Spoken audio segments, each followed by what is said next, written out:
Every subject that you need to learn has a core idea. And once you've understood what that core idea is, then everything else that you learn adds to your expertise and makes sense because it fits into that overall big idea. Well, the big idea, the core idea in accelerated learning is that everyone has a personal learning style, a way of learning that suits them best. And once you've found the learning tools, the strategies, if you like, that match that personal learning style, well, you'll be learning in ways that suit your particular brain. And because it's therefore more natural, it's more comfortable, and it's easier. And because it's easier, it's quicker. Hence the name accelerated learning. Well, this video will give you dozens of ideas to learn better and faster. Try them, pick the ones that suit you best, and you'll have a set of learning tools that's custom-made for your brain. But why would you want to become a faster learner? I think there are 5 reasons. First, knowledge is doubling every 2 or 3 years. There's more to read, there's more to know. What you know today, unfortunately, won't buy you success tomorrow. Secondly, the average person now leaving college can expect 5 careers in a lifetime. That's not jobs, that's careers. Thirdly, nobody today can guarantee their employment. But what you can do is you can guarantee your employability, which comes from constantly expanding your skills and simply learning faster than your competitors. Fourthly, we're in the era of mind power, not manpower. To earn more, you have to learn more.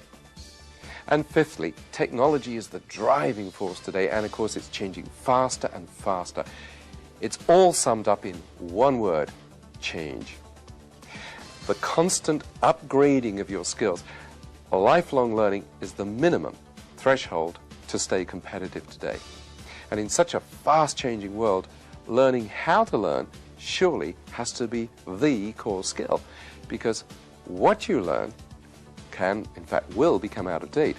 How to learn, well, that's a skill for life. And that's incidentally why I really hope that you'll share the techniques on this video with your children.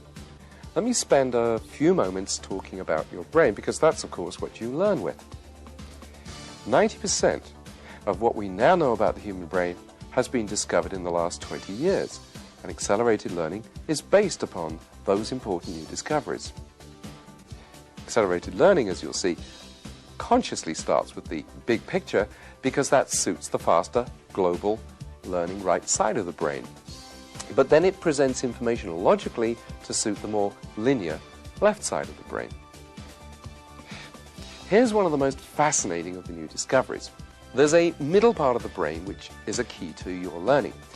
This middle brain controls your emotions, your immune system, a lot of the long-term memory, and it acts rather like a filter. Now, information coming into your brain from your senses passes through this middle brain, but if you're under stress, well, that information may not get released properly to the top thinking brain.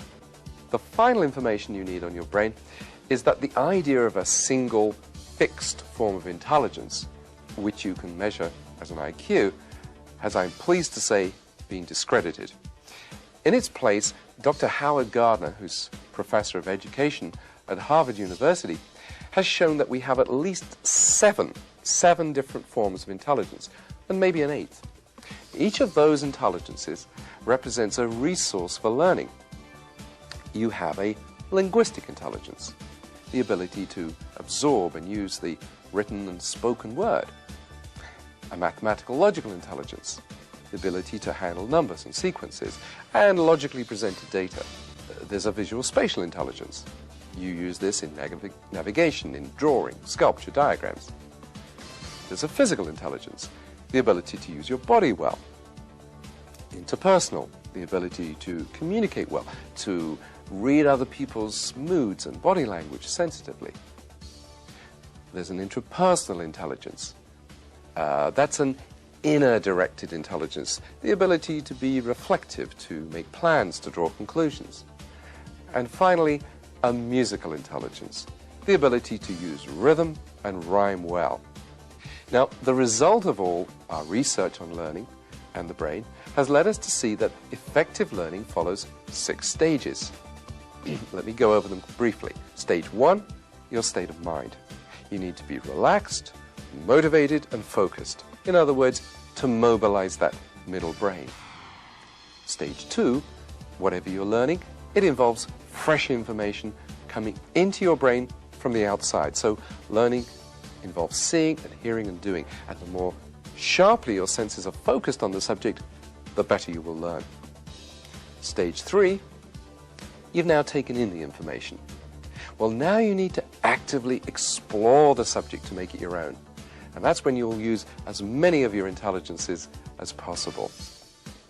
Stage 4, having understood the subject, you still need to commit it to memory in such a way that a simple trigger will cause the rest of the information to come flooding back. Stage 5, you now need to know, if you do know, to test yourself. In other words, do I really know this? And finally, stage 6, you need to reflect upon the whole process. In other words, to think back on which techniques really worked well for you and which ones might need to be modified. You see, you're now thinking not so much about what you've learned, but about how you learned it. These 6 stages provide an organized framework for fast and effective learning. But what do you actually do at each stage? Well, that's what my colleagues Malcolm Nicol and Jane Nicol are going to show you now with the aid of a studio audience of potential accelerated learners. Welcome to Accelerated Learning. I'm Malcolm Nicol. And I'm Jane Nicol. Before you begin to learn anything, you need to get in the right state of mind for learning. That means that you have to have a belief in your own inherent ability to learn anything and to have fun, to find learning an enjoyable and fruitful experience. You really have to have that unerring belief. Let me give you a few examples of what I mean. You think of some of the most famous, most intelligent, most creative people in the world. Think of Walt Disney, for instance. Would you believe he was actually fired by a newspaper editor for lack of creative ideas? Einstein couldn't speak until he was 4, couldn't read until he was 7. And Beethoven, he was actually told by a music teacher that he was hopeless as a composer. And we all know what happened to those people. What I'd like you to do now is think back to a time when you succeeded at something. It may be back in your childhood, it could have been in sport, it could have been in learning at school. Something, a time when you felt so proud and people congratulated you, you were a success. Bring back those feelings. What were people saying to you? What were you feeling? What were you seeing? How did it make you stand tall and proud? Those are the feelings of success that you need to start learning with. You can learn, you can be successful because you've been successful before. This will really help to get you in the right frame of mind. And it helps you to feel better because the mind actually affects the body. So as you think these positive thoughts about your successful time, you'll actually find that you're standing or sitting a little bit straighter and that you're feeling much more ready for what we're going to do. Now, from the beliefs that you have, you actually can start by breathing very, very carefully. Your brain is only 4% of your body weight, but it actually requires 20% of the oxygen. So when you start learning, it's very important that you clear your mind and take some deep breaths to clear away all the stress and strain of the day. And again, if we'd like to sort of just join in here now, just 5 or 10 cycles of breathing in and feeling the oxygen getting into your lungs so that it can get to the brain to help you get ready to learn. And you go, breathe in gently, hold it for a couple of seconds, and then out nice and gently. And again, in and you keep going, and as you're breathing out, you will feel the stress and the strain going. You will get your brain ready, nice and clear, and we should always employ this tactic before you start learning. It makes a break from what's been going on in the day, from all those things that buzz around in our heads. We're going to start learning now, so relaxed. This creates a very relaxed, focused frame of mind, which is the type of frame of mind you need to get on with learning and to do it in a very positive way. Why are you learning anything? You have to know that before you start. You have to decide what we like to call WII-FM. You tune into radio station WII-FM. What's in it for me? What's the ultimate reward? What's the ultimate payback from the learning experience? Let me give you a few examples. Let's say, for instance, you were trying to learn a foreign language. Why do you want to learn French? Is it because you want to go on vacation to Paris and be able to go into a beautiful sidewalk cafe and order dinner and make sure that the steak comes back cooked the way you really want it? Or maybe it's a business expansion and you have a client that you can do business with in Mexico City. He doesn't speak English. Imagine how much to your advantage it will be if you can speak Spanish. So you need to have a clear vision of achieving that goal and what you're going to get out of it. Imagine yourself there in that sidewalk cafe, having ordered an exquisite dinner, having conversed fluently with the waiter. Picture yourself there. Imagine how good you will feel, how exalted you will feel. Just feel that elation. And the same if it happens to be a business negotiation. You're actually down there, sitting around the negotiating table in the boardroom. You've clinched the deal, you've shaken hands, you've impressed your client with your knowledge of his language. What a great courtesy, what a great business advantage. Now, on the way to getting there, you need to set yourself some goals, and you need to do things one step at a time, because trying to learn a foreign language, for instance, seems like an immense task if you're sitting here today and you don't know a word of French or a word of Spanish. Try learning just 5 words a day. 5 words a day isn't very much, but over the course of an entire year, you could actually become very conversational in that particular language. Another important thing you can do for your motivation along the learning path is to actually reward yourself when you do achieve one of those goals. Pat yourself on the back. Give yourself a gold star. If you're going out to learn French and you achieve a certain level, take yourself out to a French dinner. Have a restaurant and practice your skills while you're there. Very, very important. Pat yourself on the back. We like to call it catch yourself doing it right. Another important thing is confidence, to build up your confidence levels. And I've talked already about learning a language, and it's a good example to continue with, because what you need to find at the beginning of any learning experience is what you already know. And you may not think you know any words of French or German or Spanish. You'll be amazed how much you do already know. One good tip for learning is to summarize what you've learned as you progress. So let me recap what stage 1 was about. Essentially what Malcolm and Jane have said is that a little time spending preparing for learning makes a big difference later. Spending time to get focused and positive, motivated, psyched up if you like an athlete, is time very well spent. So, 1, think through exactly what this will do for you. 2, set a timetable and stick to it. 3, break the subject down into small chunks and celebrate each little victory. And 4, visualize really vividly what success will look like and feel like. You see, motivation isn't about grim determination. It's about making sure that you've programmed your subconscious mind to really want what you've set out to do. Okay, now let's look at stage 2, getting the facts to suit yourself. So without any more ado, what we want to do right now is get you all speaking Japanese, counting for us very simply in 1 to 10 in Japanese. We'd like you to stand up just for a moment. What we've done here is, you saw the Japanese characters before and you probably thought, how on earth are we going to count to 1 to 10 in Japanese? We've accelerated the process here. So we'll do them in pairs and build up as we go through, and if I'll take the lead, and if you'd like to follow, we start with 1 and 2, which are ichi ni. So we scratch our knee. So it's ichi ni. That's it. Come on, join in and say it, please. Ichi ni. 3 and 4 are sun. We point to the sun. And she, we point to a lady. So we go from the top. Ichi, ni, sun, she. And again, ichi, ni, sun, she. 5 and 6 are go and rock. So for go, we just pretend to take a couple of paces forward. And for rock and roll, we can rock and roll. So we go from the top. Itchy, knee, sun, she, go, rock. Right? And again.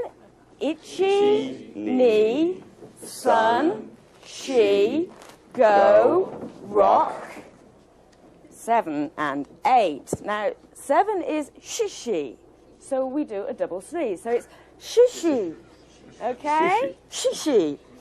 And 8 is hatshi. So we put on a hat and sneeze. So it's hatshi. Right? Try those two. Shishi, hatshi.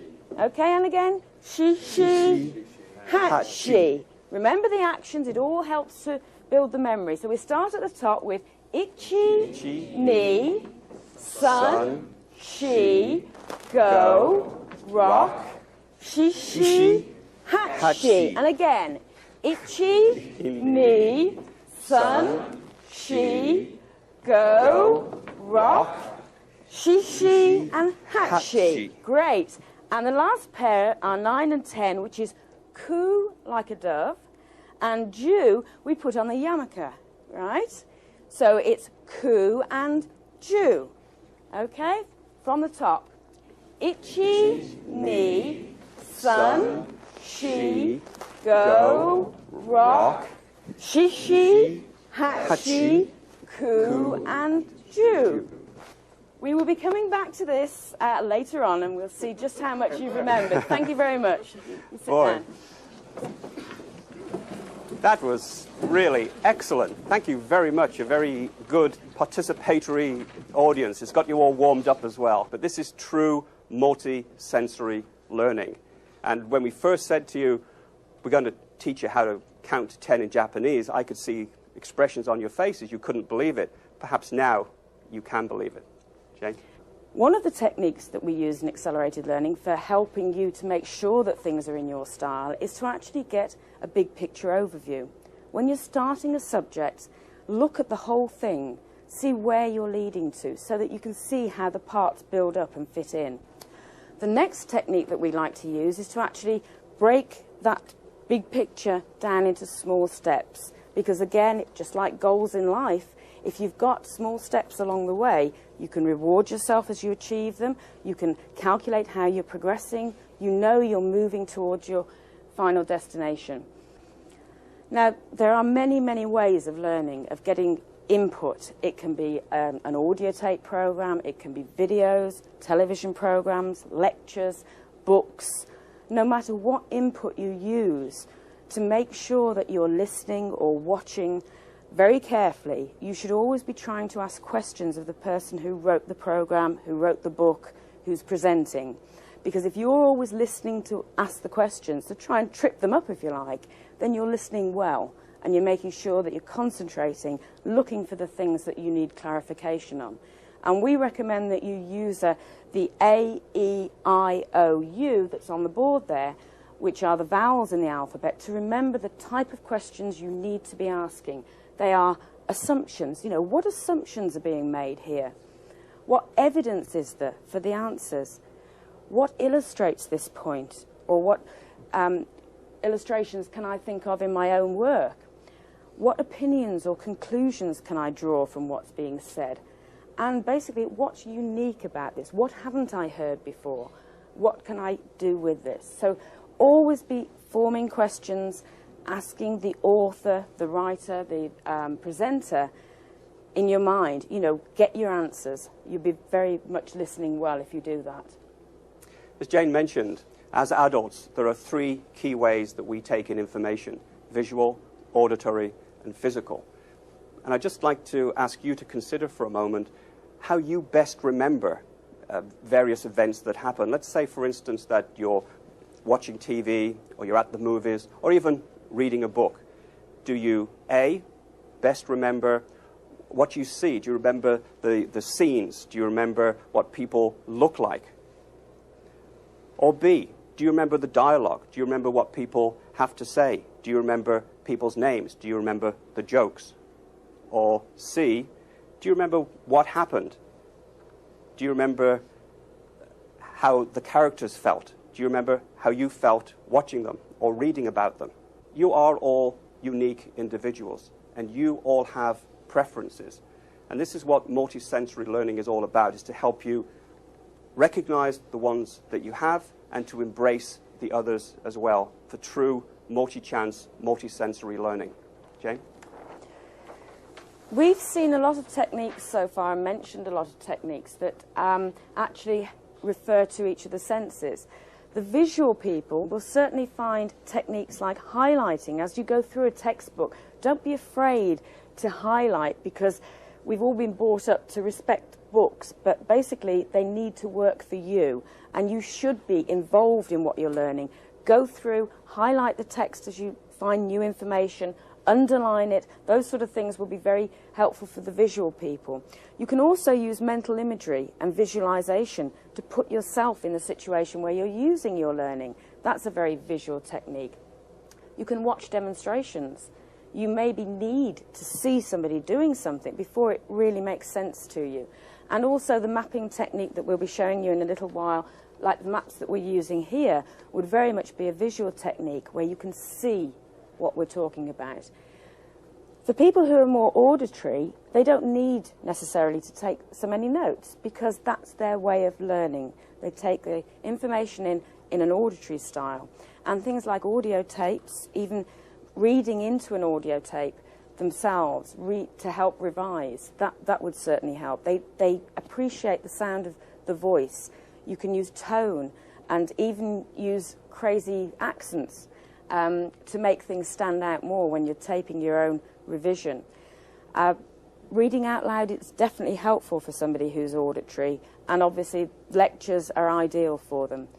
For the physical learners, they really need hands-on. They need to actually be doing things to make sense to them. So again, actually taking part in a demonstration or taking part in role play would certainly be an advantage for them.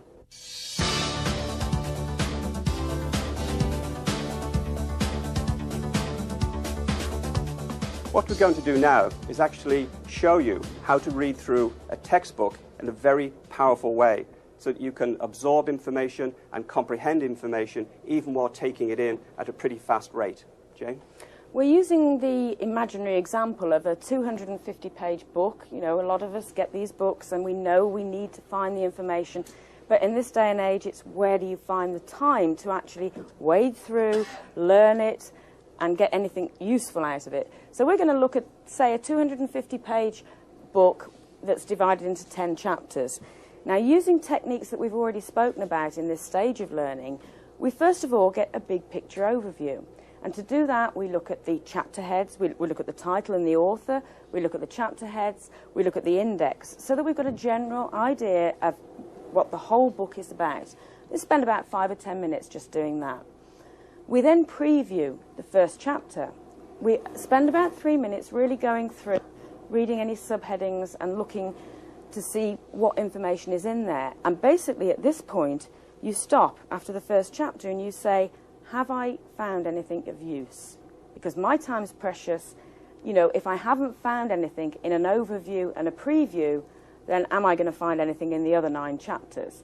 So you actually make a conscious decision there of whether the book is useful to you, and it's going to add to your knowledge. You don't have time to waste on things that are only what you already know. So you spend about 3 minutes a chapter if you've decided that the rest of the book is going to be useful for you. You can then sketch out in note form what you already know about each of the chapters, about the subject. That, again, about 3 minutes a chapter, 30 minutes for the book. And then ask the questions that we mentioned before over on the other board, the A, E, I, O, and U, assumptions, evidence, what illustrates this, what opinions are being drawn, and what is unique about it. Those questions will show you what you need to know about the text. Again, 3 minutes a chapter, 30 minutes for a book. Now we come on to speed reading. And yes, it's quite easy for all of us to actually achieve a speed of 10 to 15 seconds a page. And I encourage you to look at speed reading, because basically the way we've all been taught to read is to vocalize in our heads as we read the words. Now that means we stop on each word and we focus. It means that the brain, which works at far faster than that, gets bored, so it back skips, it wastes time, it wanders. If you teach yourself how to speed read, and you can achieve quite easily at least 2,000 words a minute because your eyes work quite happily at that speed, scanning the pages, you will find the key words that you need to know about are there, and you will focus in on them. It actually stops the brain getting bored, so you're more effectively reading. And you can achieve this 15 to 20 seconds a page and really, get the information that you need without the wasting of time that the vocalization causes in the brain. 15 seconds a page, about 8 minutes for a chapter. That means you've spent about 80 minutes on the book. We then go on to step 6, which is the after view. Now, during your speed reading, there will have been sections that perhaps didn't quite gel as you went through. These are the more difficult ones, and we would recommend that you go back in this after view and actually read that paragraph out loud, because you're actually then hearing it as well as seeing it and saying it. We're adding more senses every time we do this. So difficult paragraphs, spend about 10 minutes a chapter doing this. We then make notes. You're actually turning what you've read, the information, you're converting it now into notes at 10 minutes a chapter, about 100 minutes. And then probably the most important thing when you're learning is a review cycle. What's the point of doing all this if you can't remember what you've actually read or learned? And for a review cycle, we would just recommend that you looked at these notes that you made here for 10 minutes the next day, for 10 minutes the next week, and for 10 minutes the next month. And that way you've revisited them and you've locked the information into your mind. So here, in just 410 minutes, less than 7 hours, you've read an entire 250-page textbook.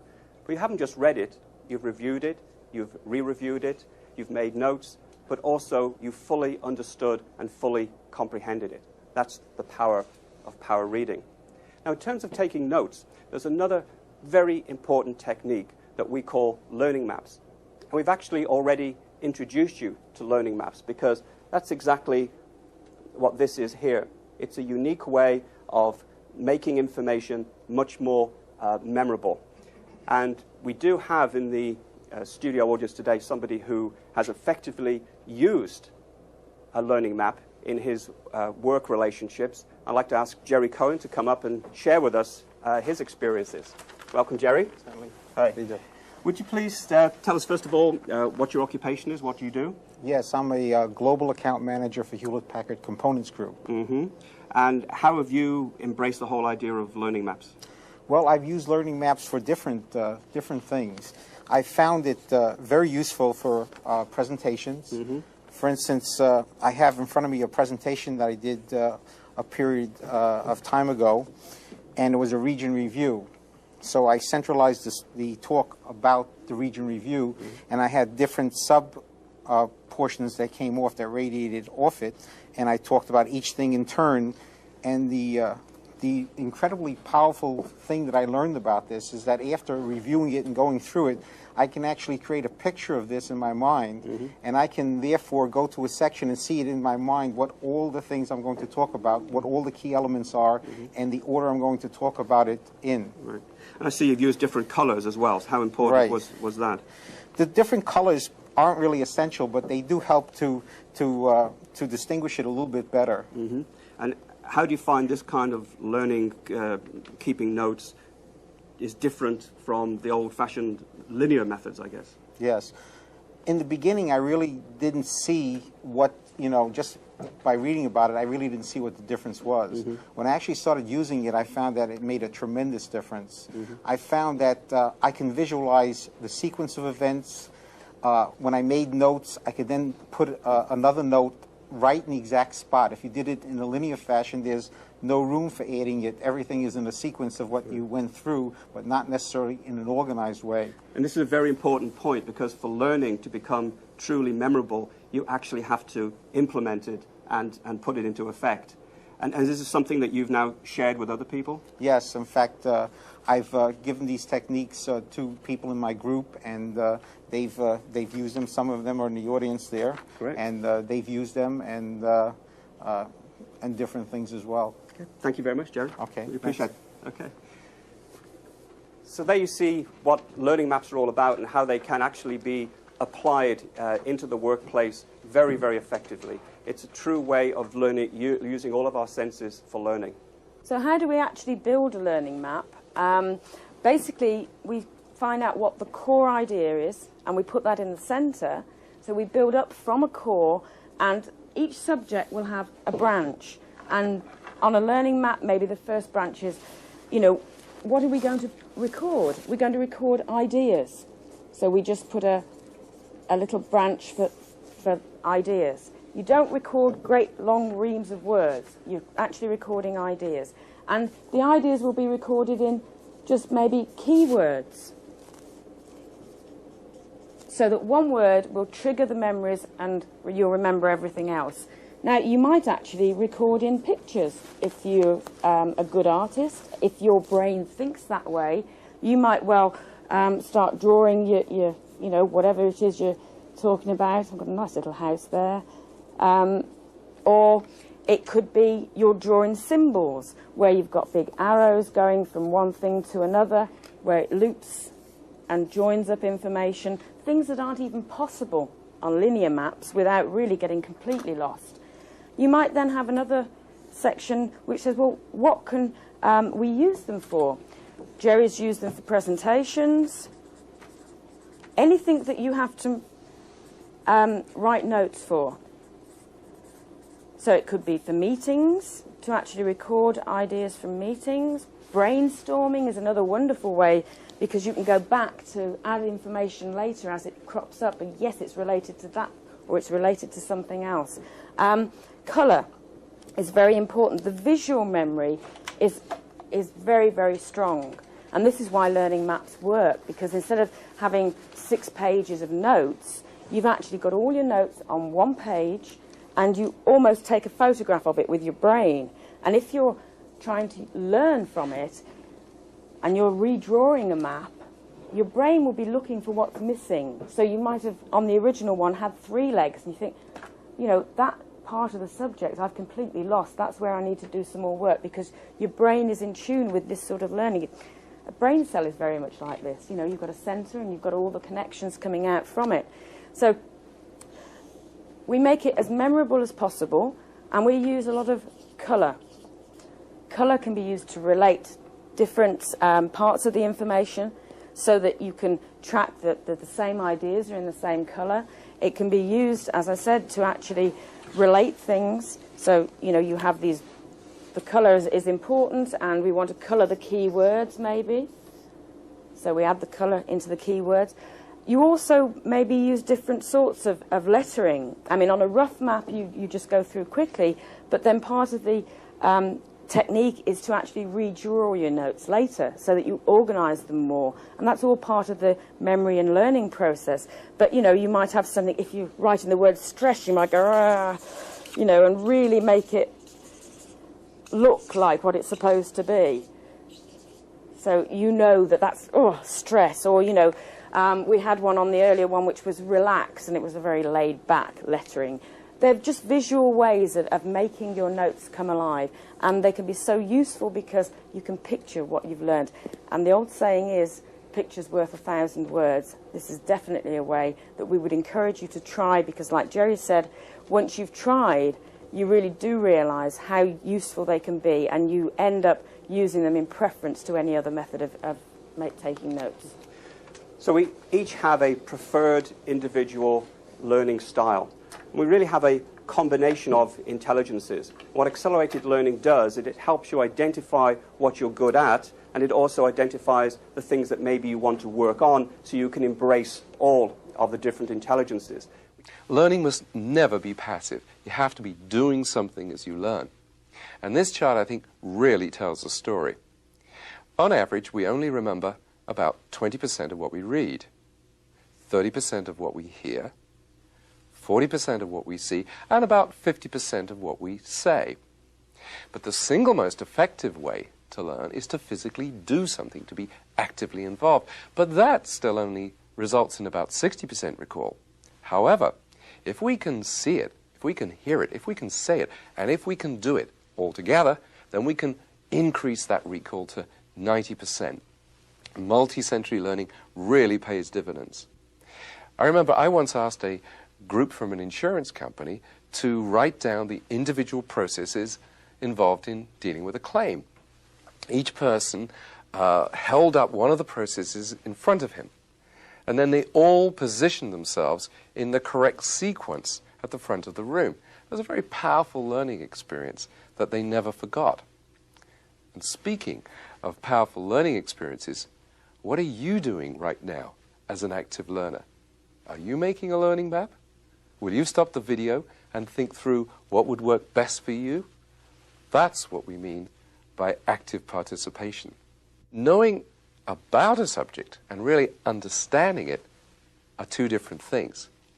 Well, if you've done a good job at stage 2, you'll certainly know about your subject. But will you really understand it? Converting data into understanding is the job of stage 3. We're going to look now at the traits, if you like, of the 7 intelligences.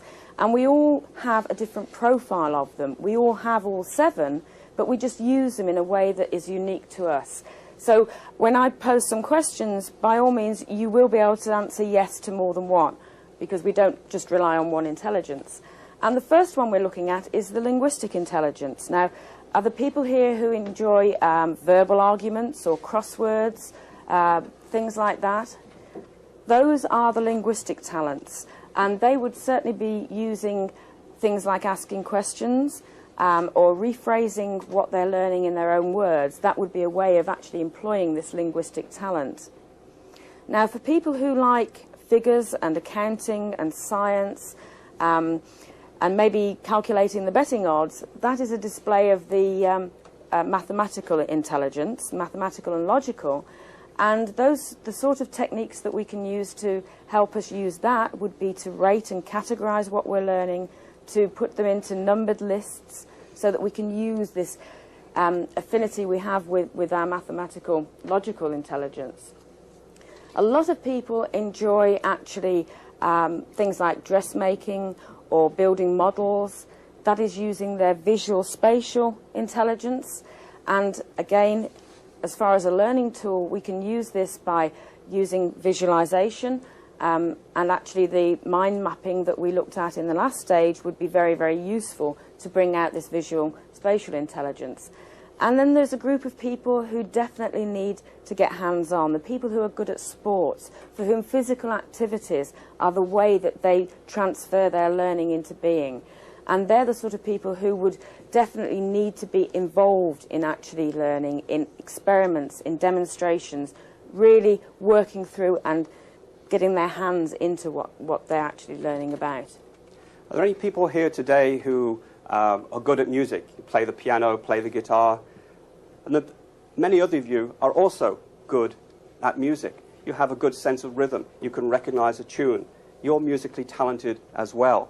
And what you should do is you should have pleasant music playing in the background when you're learning, or you should turn things that you've learned into jingles or rhymes to help you remember them more effectively.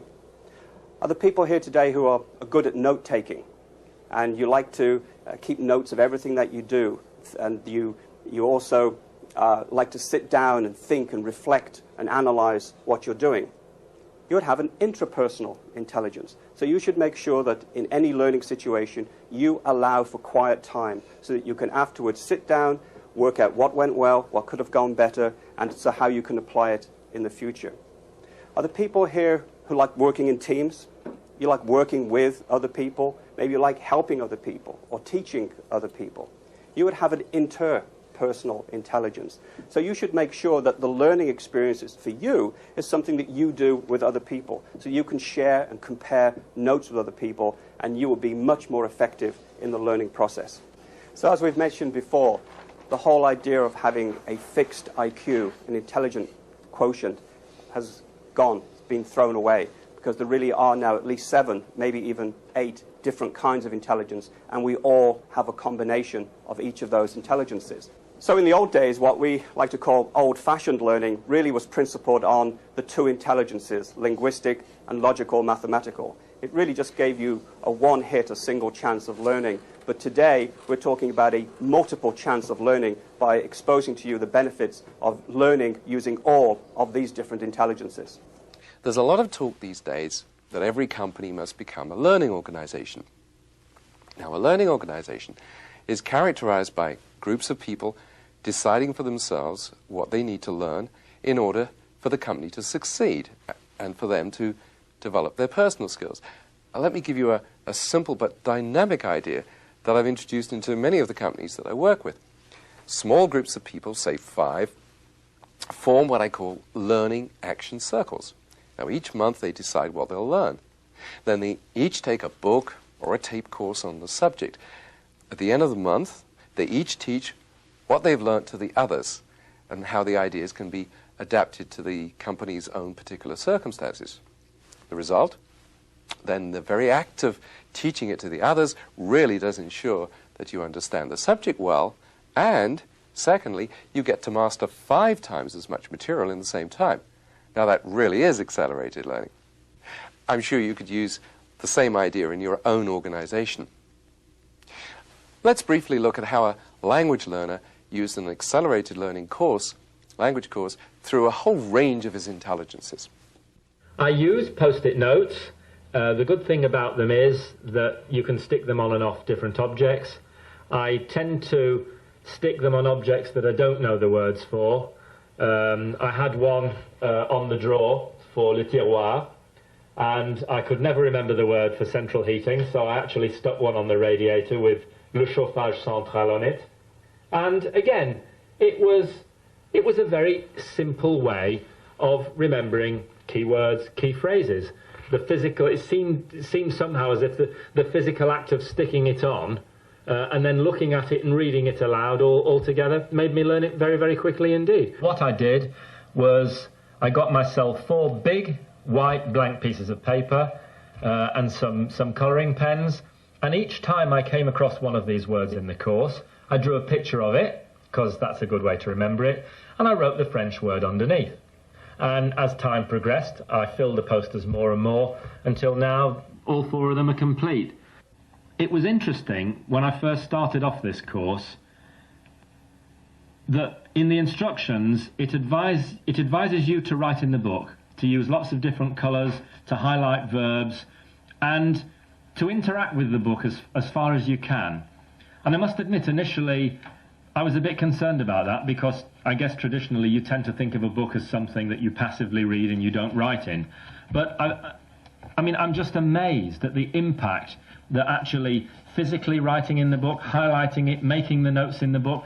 I don't need lots of other written notes. This is my notes. And it almost makes the book like another person. It makes the book talk back to you. Fumeur ou non-fumeur? Non-fumeur. Bon. I'll just launch into an imaginary conversation with myself. One step beyond doing it with the book, I'll just imagine I'm in a situation and I'll act out the part of 2 people. Incidentally, which of the exploration takes are you using right now?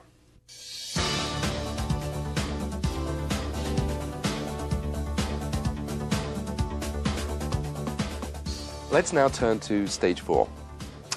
You've really learnt the subject. But how do you make sure that you remember it all long term? Let's look at some excellent memory strategies. We're now looking at stage 4 of the learning process, which is memorising the key facts. And basically, stage 2, which was getting the facts in the right way to suit you, and then stage 3, spending time exploring it with these 7 or 8 intelligences so that you truly understand what you're learning, is all a waste of time, quite honestly, unless at stage 4 you can actually remember and recall when you actually need to use that information. Now, we all have excellent memories, believe it or not. Let me just test you for a moment. Imagine that you're in the kitchen of your home. Can you see it? Can you see everything that's there?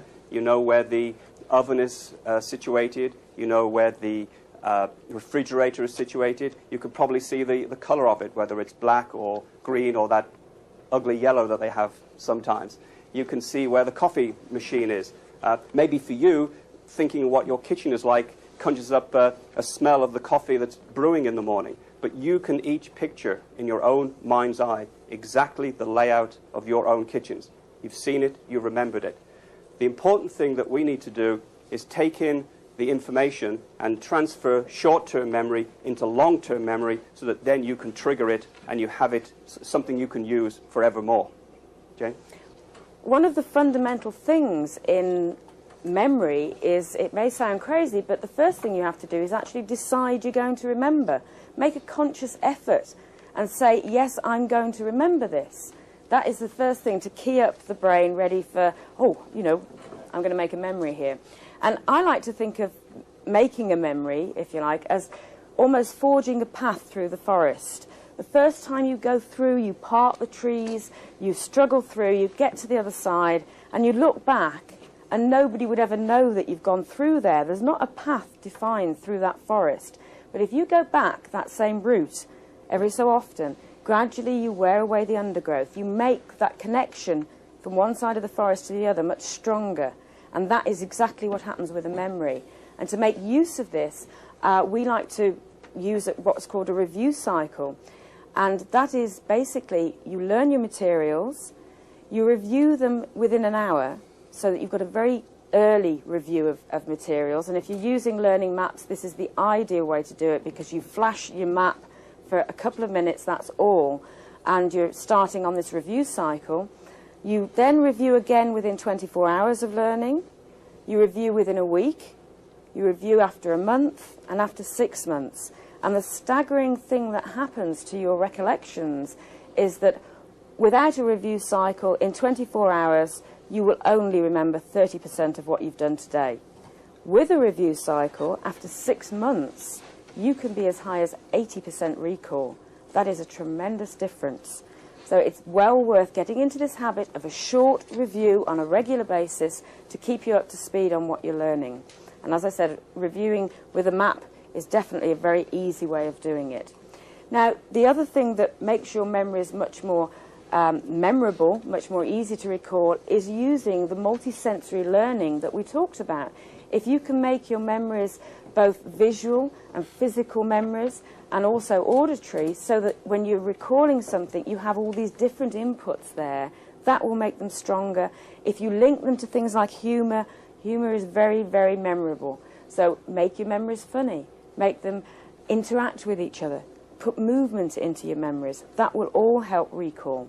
One of my favourite ways of learning anything is to come up with an acronym. Here you see an acronym for the word negotiate, and we're going to be teaching you a way of learning the key points of negotiating skills. We use acronyms all the time. When you're at school, you probably learned the Great Lakes, Holmes, Huron, Ontario, Michigan, Erie, Superior. The government just loves acronyms. You know, you've got NASA, and you've got the FBI, and the CIA, and HUD, and you can remember the names of those agencies.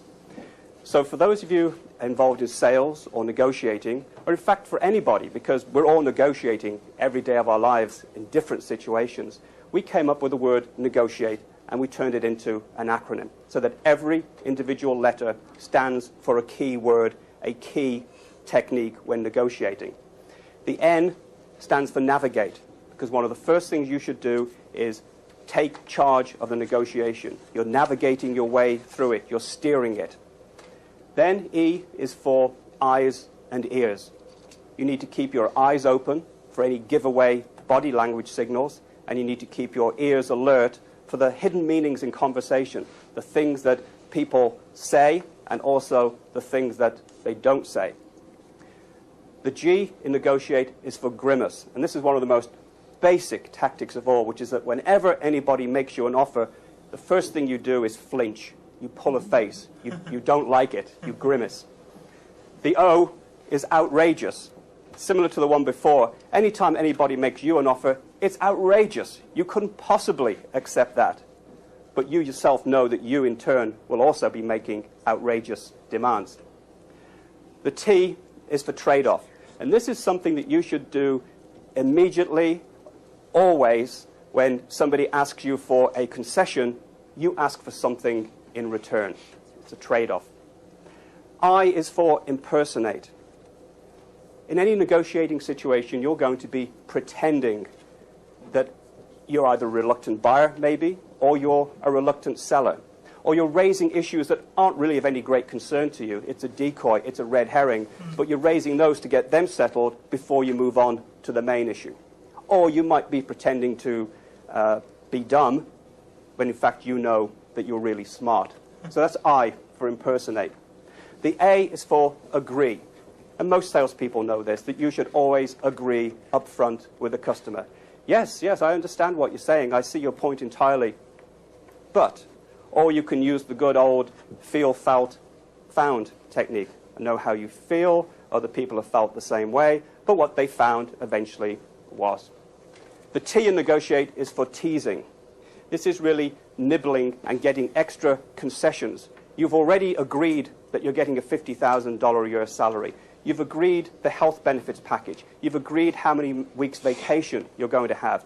You've shaken hands, and just as you're turning away to walk out the door, you turn back and you say, oh yes, and that does include membership in the country club, doesn't it? So you're just teasing for an extra concession, probably at the last minute. And the last one in negotiate is E for easy acceptance. Because after you've got everything that you want in the negotiation, you want it to be a win-win. You want the other person to be happy. So you want to make it easy for them to accept the deal. So you can make them a promise such as, well, the next time I'm in town, I will come to you first, and I make sure that you get our most favored rates. So the way I learned the key skills for negotiating was to actually put them into this kind of acronym. And these are the key points that my good friend Roger Dawson came up with in his negotiating programs. Malcolm is very gifted with the linguistic talent, and obviously for him to create an acronym is something that's natural and easy. For people who maybe aren't quite so good with words, what they would probably do is use their mathematical talent and just literally number the points as they came across them, and then they would be able to say, there are 9 key areas that I have to remember. And obviously, as you work through them, if you can only get to 8, you know you're missing one. The same sort of principle, but using more of a mathematical approach than the linguistic one. Another way of actually committing what you're learning to memory and helping you revise things is to create flashcards. And again, we've used the negotiate acronym. And basically, if you're stuck in a traffic jam and you've got them with you, you can pick them up and, what does the N stand for? And on the back, we've got the key points. Steer the negotiation in the right direction, lay down the initial criteria. And you can go through them so that you can gradually learn and test yourself on the different stages. So there's another technique that's very, very useful. Basically, to round up this section on memory, one of the key things is to understand that when we're asleep and our eyes are offline, the brain carries on working and sifts through the information that we've been taking in all day long. So actually sleeping on it is a very important memory technique. And we've all experienced, you go to bed and you're trying to remember something and you really can't amongst everything else that's gone on. And next morning you wake up and you think, oh, there it is, it just popped out. The brain has been working while you're asleep, filing all the bits of information in the right categories.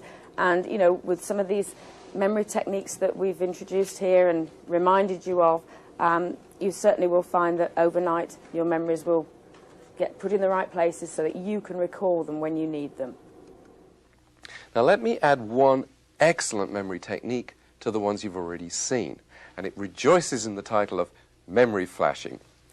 Essentially what you do is that you take your notes, your memory map, if that's what you've done, you study it, and then you put it on one side, and you recreate that memory map or those notes from memory. Now, of course, when you then compare the original with the new set of notes, there's probably going to initially to be a difference.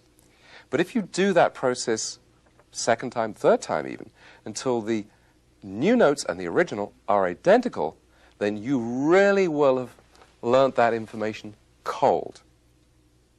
Now, I've taught that memory flashing technique to students, and many of them have told me that they get into an examination room and they absolutely can bring the whole information up visually into their memory. It's like copying it down from a blackboard. It's a very good learning strategy. I think of all the memory strategies that you've seen, the two with the biggest payoffs are memory flashing that I just showed you and the review cycle. And that review cycle is absolutely critical because research shows that the typical person normally forgets 70% of what they've learnt within 24 hours, and yet by using that quick review cycle, you can achieve an 80% recall after 6 months. Now, that's a huge difference. Okay, you now understand the subject thoroughly, and you remember it. What else? Test yourself. And we call this stage show you know. We really need to practice what we're learning and make use of it in many different ways. We can do that by visualizing what we're learning, by putting ourselves in the picture and mentally rehearsing how we're going to use it in a situation. We could actually role play it with somebody else so that you each take a role and act out an imaginary situation. Make sure that you can use what you've learned to show you know. Tell your family about it and show you know. It's very important to use it, to implement whatever you've learned in a classroom or a training room, and do it within 24 hours. Because by putting something into a real-life experience, you will be embedding it into your brain and you'll be able to use it forevermore. You know, it's one thing to learn something in a classroom situation. It's an entirely different matter to take it and implement it in a workplace situation. So if you've been on that computer course, make sure that when you get to work, you find a use for it. You build a database. You've got the computer programming all worked out. You've got to use it if you want to remember it. Check with others. What we're saying here is that learning shouldn't be a lonely experience. There are other people that are learning with you in most situations. Or if not, find somebody who will. And by interacting with that other person, you can literally double your learning power. Make sure that you keep reminding yourself of what you've learned. Make flashcards, make posters, make learning maps, have little post-it stickers, put them on the notice board, stick them on the refrigerator, put them in places where in the course of a day you will almost accidentally come upon those reminders of what you've learned, and those constant reminders will again help embed that information into your long-term memory. Work with your family. Your family hopefully is supportive of whatever it is that you're learning. So sit down with them, rehearse with them, get them to let you talk to them about what you've learned. Because when you have to tell somebody about what you've learned, you really have to marshal your thoughts. You really have to make sure that you understand it so you can communicate it to somebody else. Find yourself a mentor. Find yourself somebody who's more experienced than you are, who will be your guardian angel, if you like, somebody that you can go to who will give you support and encouragement and will have that extra piece of knowledge that you don't yet have. And finally, make a learning log. Keep a daily record of everything that you've learned, whether it's a new foreign word, whether it's a new English word, whether it's a computer code, whatever it might be. Just keep drawing up a list of everything that you've learned. Imagine how motivating it is when you've got your learning log of all your newly acquired wisdom. Very motivating. We also have a technique that we call learning action circles. And really what we do is we like people who are learning to link up with other people, a group of study buddies we call them. Because when you join with other people and you share the learning, you learn from each other, you help the other person learn, you also introduce them to maybe a different way of learning because your techniques might not be their techniques. So everybody builds a common understanding then of different learning styles, and you can benefit from other people's learning styles. Stage 6, and an important part of the learning process, is reviewing what you've learned. Taking time out to sit back and reflect on what you've learned so that you can have that information to use forever. This really is a self-analysis section. You use that intrapersonal intelligence to actually reflect and go through the process that you use, not the subject. So it's not so much the what we've learned, It's how did I learn? What techniques work for me? What tools can I use again? Or what tools really didn't work? Let's, find some others. So you review and you find out what you can use that's going to benefit you. And there are two important questions that we ask at this stage. And the first is, what went well? And the second is, what could have gone better? So to help us with this whole review process, what we've done is to put together what we call a personal progress plan. And this is something where you can sit down and ask yourself these key questions and make notes at your leisure.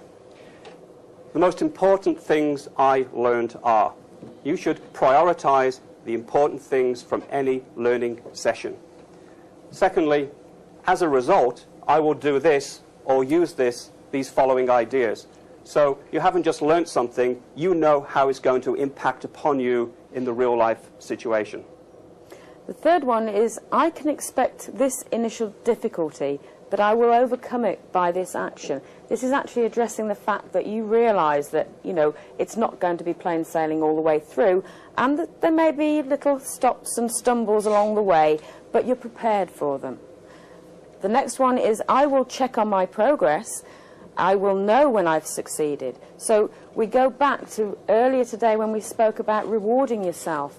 You don't have people around you like teachers and parents who reward children when they learn and achieve. You have got to install some sort of reward program and pat yourself on the back when you achieve it. And that's actually the next key point, to identify how you are going to reward your success. Is it a pat on the back? Are you going to give yourself a gold star? Are you going to take yourself out for dinner to that French restaurant? You catch yourself doing it right. You also need to identify, I need to learn more about this. Yes, you've learned a lot and you've made major leaps forward, but there's bound to be more information on any subject. That's your next learning point. And lastly, I will ask this person or these people to help.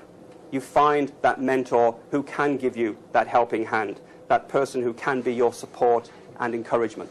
Jane? There are three keys to success, not just in learning, but success in life. The first is to start with the end in mind. Have a clear, strong vision of what you want to achieve, of where you want to be, because if you keep your eyes focused on that, you will find the route through it. The second one is to actually take responsibility for yourself. You cannot choose what happens to you, but you really can choose the way you react to it. So make sure that your reactions build for you the success that you want. And the third one is to learn from mistakes. We've said that. Don't ever be afraid of making mistakes, because the only person who doesn't make mistakes is the person who literally never does anything. But it is important for us all to acknowledge that we have something in common with the wealthiest and the most successful people in the world. 60 seconds in a minute, 60 minutes in an hour, 24 hours in a day, 7 days in a week. It's what we do with that time that's so important, how we maximize that time. And accelerated learning principles will help you make the most of that time. We tell you things like you need to prioritize and know what's important rather than what's urgent. That may sound like a silly thing to say, but there are times when you could be working on a very important business project. The telephone is ringing, so it seems urgent. You answer the telephone, and who's there but somebody you don't want to talk to? Somebody trying to sell you something, somebody trying to collect a bill, or whatever. They're people you don't want to talk to. A waste of time. You need to prioritize and know how you're going to spend your time valuably. Two other things I like to use called downtime and double time. Downtime really are those moments in the day that, again, we all have. The 15 minutes when we're waiting to catch a bus, the 15 minutes we're waiting to catch a train, or we're in the doctor's office or the dentist's office, and we're sitting there and we're idly flipping through magazines, or we're daydreaming. We could be spending that time instead very profitably. We've talked already, given you some examples about a foreign language. Imagine if you were carrying around with you flashcards with French words or Spanish words written on them. You can refer to them in that downtime. You would learn them, and you'd become quite effective in a foreign language over the course of a year, just spending 15 minutes of downtime a day. What I mean by double time is to really do two things at the same time. I'll give you a personal example. I started running about 3K 3 times a week. I found it quite boring, just plodding along there all by myself, until I got a Walkman. I invested in a Walkman. I invested in audio tapes from people such as Brian Tracy, Dennis Waitley, Roger Dawson. And so while I'm out there running, I'm not just being entertained, I'm gathering information. I'm improving my mind at the same time as I'm improving my body. Very important for us to make the most use of our time. And continuing on that theme, we'd really like to encourage you to push your personal comfort zone. Really try something new. You'll have discovered today your personal learning preferences, and you may be the kind of person who likes to sit down and quietly think through a problem and not be bothered by other people. But you might be amazed at the benefits you will accrue from sitting down with a group and trying to have an interpersonal learning experience. Some people don't like the thought of goal setting or visualizing success. I would encourage those people, the ones that are most reluctant to try something, to give it a try and to push your personal comfort level. We are living in a world of incredible accelerated change. The amount of information that we're asked to absorb on a daily basis is absolutely phenomenal, even compared to just a few years ago. And that's where accelerated learning is so important. Accelerated learning can help you learn anything easier, faster, better, more efficiently than ever before, if you will put it to use. We've given you some techniques today, we've given you some tactics, we've really shared some of the initial concepts of accelerated learning. But it's not going to do anybody any good at all unless you're willing to put it into practice. And we would encourage you to go away today and do that. Thank you very much indeed. Thank you. Okay, you've been through a really comprehensive learning experience now. You've got into a relaxed, motivated, focused state of mind. You've actually turned the information into visual or auditory or a physical form, or indeed, ideally, a combination of all three forms. You've explored the subject thoroughly through a combination of your intelligences. You've memorized some keywords to trigger your recall at any time in the future. And you've tested yourself. What more could you possibly do? Well, just one more thing. Take just a moment to think through not what you learned, but how you learned it. This brief last stage of review enables you to become a better and better learner and in total control of the process of your own learning and indeed development. If I had to pick out some of the absolutely key steps, I think I'd probably say, one, focus really hard on what learning this subject is going to do for you. Power read the material to get the core idea quickly. Then create a memory map of what you know so far. And then keep adding to that memory map as you progress. Stop and summarize the key points in your own words. Then teach what you've learned to somebody else. Memory flash the learning maps until you know it absolutely cold. And finally, use a review cycle so that you really lock it all down in your memory. However, these are just my ideas because they suit my learning style. The most important question is, what will you do to accelerate your learning?